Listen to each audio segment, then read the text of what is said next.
The Success Wheel is an educational model that I learned all the way back when I was in university. My training was in teaching little children, kindergarten through third grade. And yet, I discovered when I pulled out my education books years later that the same principles apply to anybody who is learning anything. The segments of the Success Wheel are accompanied by practice and by failing at times.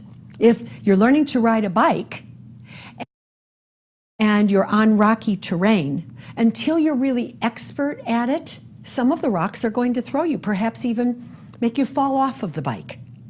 So in this situation, you encourage them to practice and get their stable center of what they know and what they are willing to do to achieve success. And your role is to continue to encourage them to move on to the next stage, which is just as blissful as the first stage. This stage is unconscious competence. Now the skills that they need to practice are habits. They know what to do. They are aware that it takes energy, but it doesn't take the thought process of concentrating on every word they say, every action they take. They are unconsciously competent, which means that their optimism has turned to a core of belief in themselves and in what they're doing. Your role at this point is, of course, to continue to monitor activity, but now you can begin to delegate to this person. Have them transfer the skills that they have learned to other people that they're working with. And through teaching now, they begin to even more internalize what they've learned, because there is nothing like teaching it to somebody else to cement that understanding and belief in yourself. Now, here is something you need to be aware of. A person who is learning a new set of skills. So let's say they are learning to sell product, they are learning to book appointments, they're learning to recruit, and that involves interviewing others and finding out what the needs of others are. They're not going to be at the same stage in the Success Wheel for every one of the skills they're learning. They may get really good at booking appointments and begin to be consciously competent and then unconsciously competent, where they still haven't really learned the skills of interviewing and talking to somebody and identifying needs and matching the needs that person has with the benefits they have to offer. In fact, they might be stuck at conscious incompetence at that. And so in that particular skill, what you need to do is to reassure, encourage, but also model the behavior that works. The surest way to get somebody from conscious incompetence to the conscious competence stage is to have them shadow you, watch you, talk with you afterwards about what they saw, what they heard, and how they would duplicate that activity. Be it your words or your actions, how can they make those words and actions their own?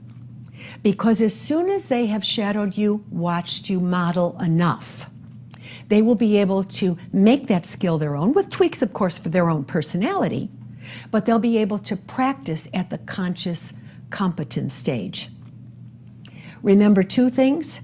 People learn different skills at different rates. So be aware of that. And also be aware that backsliding is inevitable.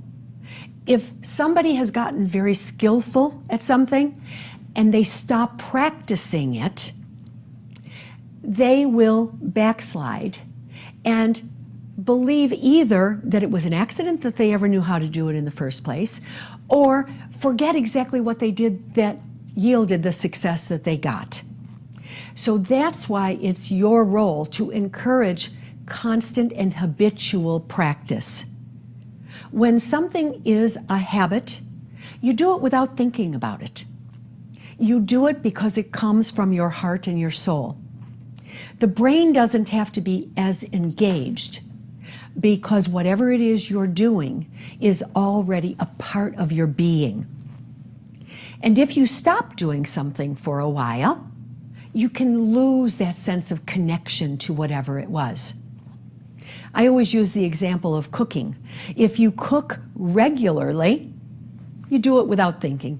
There are some recipes perhaps that you made where you had to read the directions very carefully at first, and it took you a long time to be able to figure out how to do it. And then as you cook that thing over and over again, it gets second nature. You never even look at the recipe again. But if you put that recipe on the side and didn't look at it again for months or perhaps even years, when you pulled it back out again, you wouldn't remember exactly what you did that led to a successful outcome. So that is why, as the coach of the person who is going through the stages of the success wheel, you have to make them aware that constantly doing and practicing and making mistakes and figuring out course corrections for those mistakes will inevitably lead to the unconscious competence that they desire.